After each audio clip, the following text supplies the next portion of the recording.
Salutations les Watchers, c'est Azem, j'espère que vous allez bien. On se retrouve aujourd'hui pour une nouvelle vidéo de review sur le manga Final Fantasy Lost Stranger.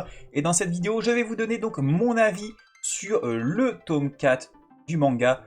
Comme les fois précédentes, on va faire donc la vidéo en deux parties, avec une partie non spoil et une partie spoil. Et bien évidemment qu'on commence avec la partie non spoil.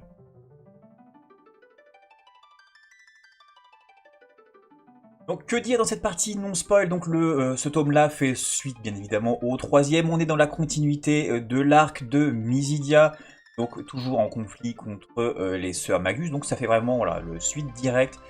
Ce tome-là est une seule et unique grosse scène, on va dire. Ça se passe dans un seul et unique lieu. Et donc voilà, c'est une scène de bataille durant tout le tome. Donc c'est un tome où il se passe pas finalement pas grand-chose en fait. C'est vraiment combat, beaucoup de blabla, sur le même sujet, un seul et même sujet. Il n'y a pas de développement de personnage. Vraiment, il se passe pas grand chose. Ça reste un tome d'action quasiment pur. De ce fait, il y a aussi peu de références à FF. C'est pas péjoratif, hein, mais c'est vrai que d'habitude, les autres tomes sont blindés de références, de lieux, voilà, machin. Là, il y a un peu de name dropping. Il y a aussi un ou deux sorts magiques qui sont utilisés, qui sont des sorts typiquement connus de FF. Donc niveau de fanservice Final Fantasy, il y en a très peu. Niveau de fanservice en termes de Peggy 18 ou ce genre de choses, j'avais reproché au tome précédent, à quelques tomes précédents, de faire ce genre de choses avec le personnage de Maria. Là, ce n'est pas le cas, parce qu'en effet, tu sens que le tome, il est focalisé sur de l'action, donc là-dessus, ça va. On n'a pas trop de problème avec ça. Globalement, le tome, moi, je l'ai pas apprécié plus que ça, parce que je trouve... Alors, il a pas forcément de problème de rythme. On n'ennuie pas durant ce tome.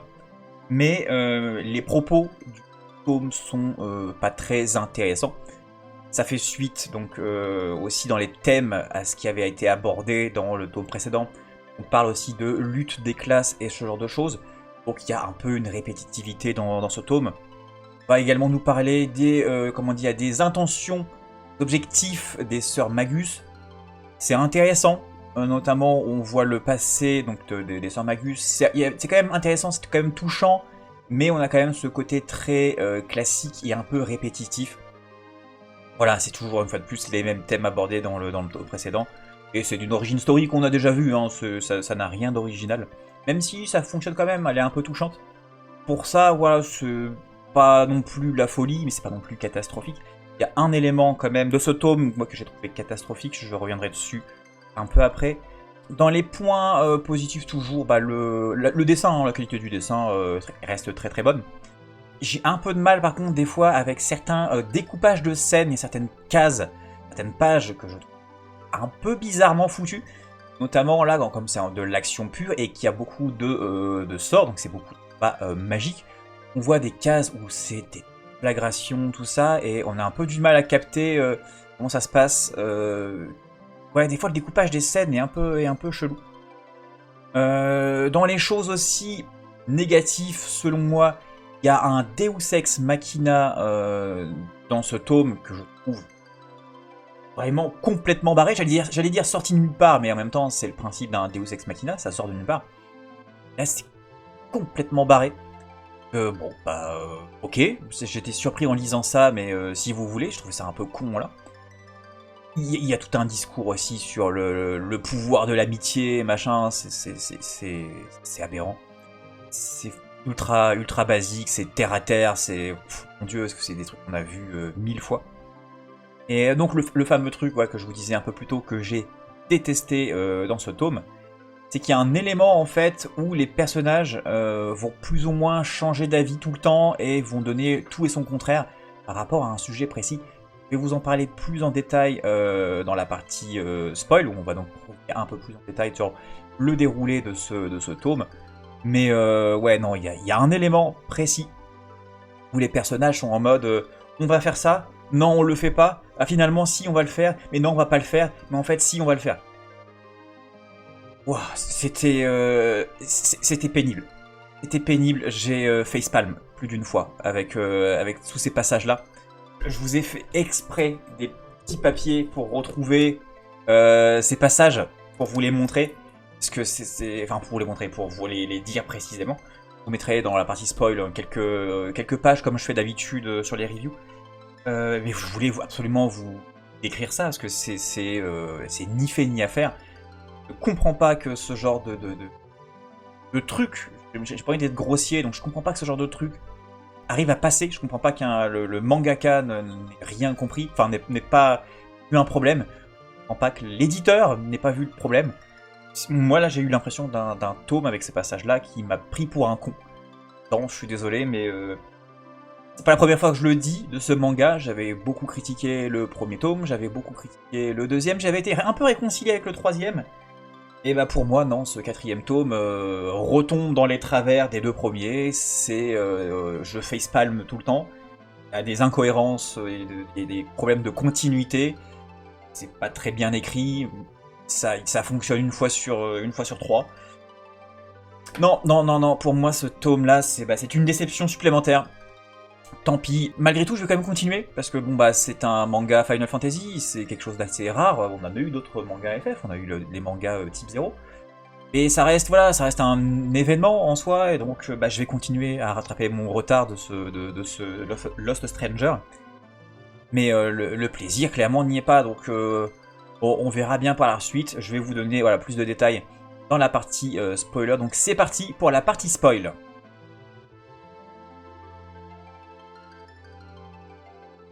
Partie donc spoil de cette review sur le tome 4 voilà, de Final Fantasy Lost Stranger, le manga Final Fantasy. Donc, le tome commence avec donc, la cérémonie qui va permettre à Sarah de devenir donc l'héritière du roi, qui va devenir donc la nouvelle reine de Mysidia. Et donc ils sont sur le qui-vive parce qu'ils ont peur d'être attaqués par les sœurs Magus, et donc ils se retrouvent voilà, finalement piégés au sein de l'espèce de tour, l'espèce de château, l'espèce de chapelle qu'ils avaient défendu dans le tome précédent. Parce qu'en fait là où ils pensaient que les sœurs Magus étaient à l'extérieur et allaient les attaquer en rentrant dans la tour, il s'avère que les sœurs Magus étaient déjà dans la tour, donc elles les ont pris au piège, donc maintenant ils sont enfermés avec les sœurs Magus. Voilà, et donc s'ensuit une scène de bataille. Donc comme je disais, il y a quelques name dropping par-ci par-là.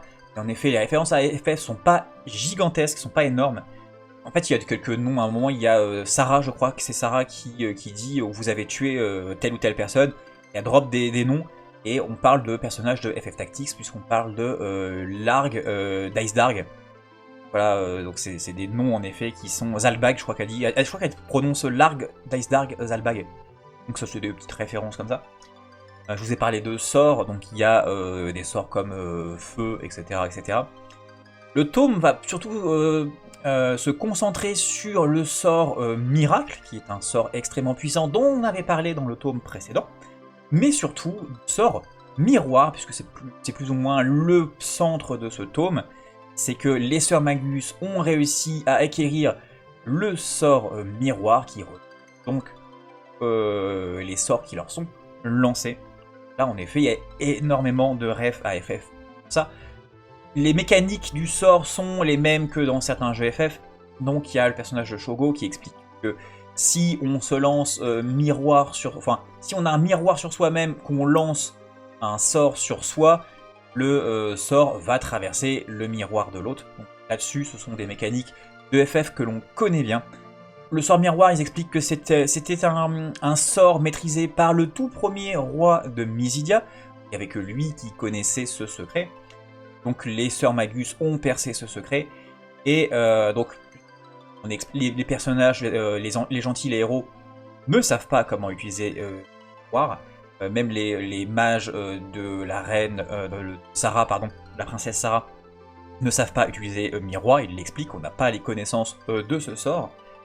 Et donc là, en effet, on va avoir le gros Deus Ex Machina dont je vous parlais, c'est que les personnages donc, se font défoncer. Shogo essaye de trouver une solution pour pouvoir vaincre les sœurs Magus, et donc en fait, il découvre, comment dire, pendant tout début, vraiment vers le début du tome, il y a Maria qui attrape, donc en fait il y avait une couronne qui servait pour la cérémonie, pour Sarah, il y avait une couronne avec un voile et Maria déchire le voile. Et en fait, Shogo, avec son pouvoir d'acuité, découvre en fait que c'est le voile étoilé, c'est le voile magique, je sais plus le terme, qui est un objet de rideau de lune. Je crois que c'est un rideau de lune. Qui est un objet de Final Fantasy qui permet tout simplement d'avoir justement l'effet miroir sur soi.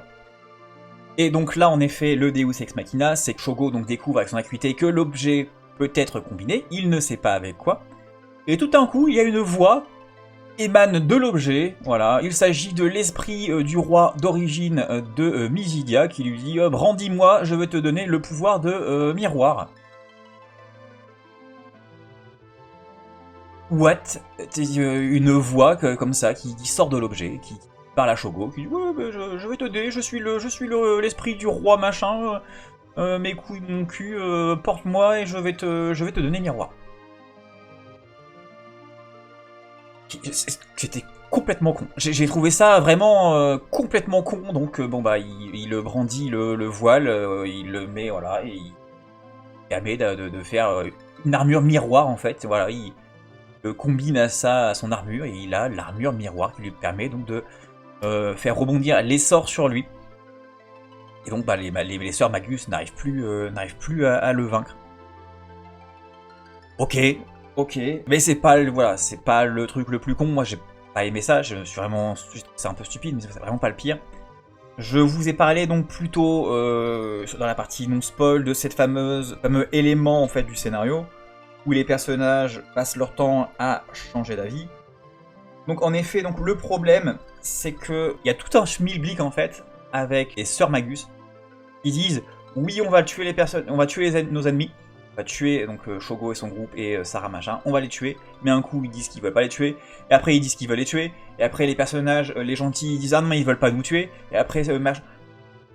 Donc voilà, ça commence avec en fait Annabella, donc qui est la plus petite des sœurs, qui veut lancer le sort miracle, le sort Oli, sur les ennemis. Hein.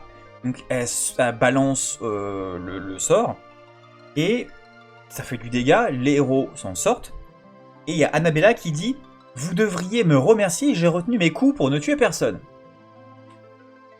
Déjà rien que là, moi je me dis « Ok, t'es une antagoniste, tu veux pas tuer tes ennemis. » Rien que là, je me dis « Ok. » Je vous jure que la page d'après, là c'est la page avec Maria qui dit ça, voilà, Annabella, pardon, la case avec Annabella, je vous jure que la page à côté, là, Maria et là, le dialogue de Shogo, ça dit maintenant que nous avons obtenu miroir, nous n'avons plus aucune raison de vous garder en vie.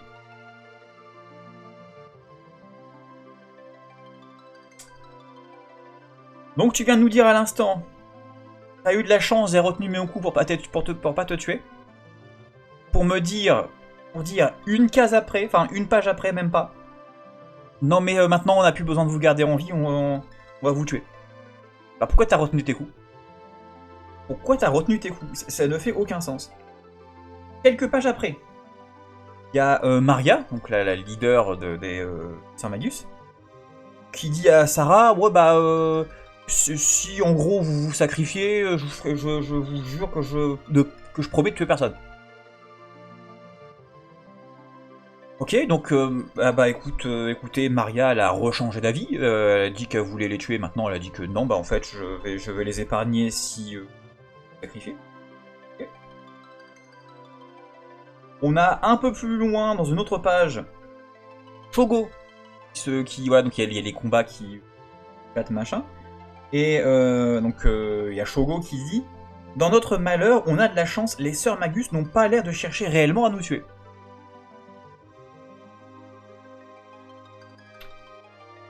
Ok, si t'as compris ça comme ça, enfin c'est pour toi, enfin ça. Et encore quelques pages après, Maria qui dit « Je n'avais pas l'intention de les tuer, mais là je n'ai plus le choix. » Donc pour faire un petit résumé rapide, donc on a Annabella qui dit « Je me suis retenu de pas vous tuer », suivi de Maria qui dit « Non mais de toute manière on n'a plus besoin de vous, on va vous tuer ». pour ensuite dire mais en fait non on va pas vous tuer si machin se sacrifie. Pour ensuite Shogo qui dit non mais ils veulent pas nous tuer. Pour ensuite Maria qui dit bah en fait j'avais pas l'intention de vous tuer mais je vais vous tuer quand même.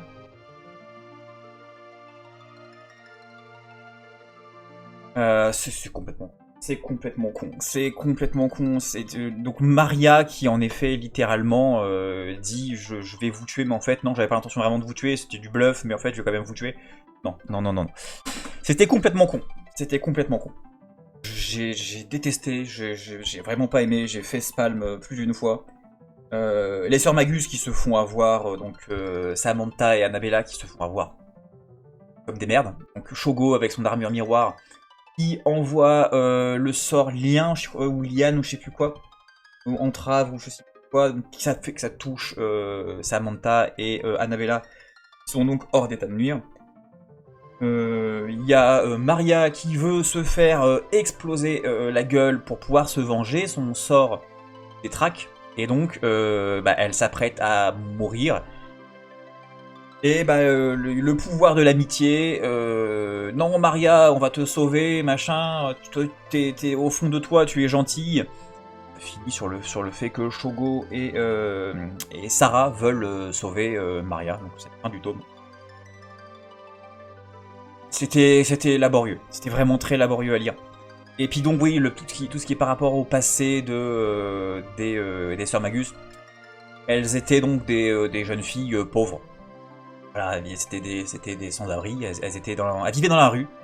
Elles ont été donc attrapées par Borgen, qui était le personnage qu'on avait vu dans le tome précédent, qui les a maltraitées, qui les a réduits en esclavage, qui les a fait étudier la magie pour pouvoir lui avoir de prestige, ce genre de choses.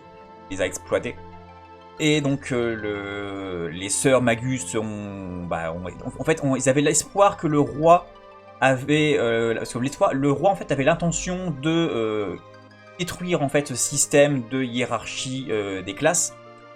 Malheureusement, le roi, en fait, sa femme, la reine, a été tuée, il a pris peur, il a donc fait demi-tour en disant non, finalement, les inégalités, c'est bien, ce qui fait que là où en effet les sœurs Magus espéraient en tant qu'enfants être sauvées par cette décision du roi, il s'avère que non, ça les a maintenus dans leur situation catastrophique auprès de Borgen. Elles ont donc nourri une haine envers le roi, sa famille, et donc cette situation de hiérarchie sociale, et donc elles veulent tout simplement tuer le roi et faire la révolution. Comme je disais, ça fonctionne, mais là, en fait, c'est ce qui en résulte qui me pose problème, c'est plus en effet qu'on essaie de la convaincre tout simplement, Maria, avec le pouvoir de l'amour.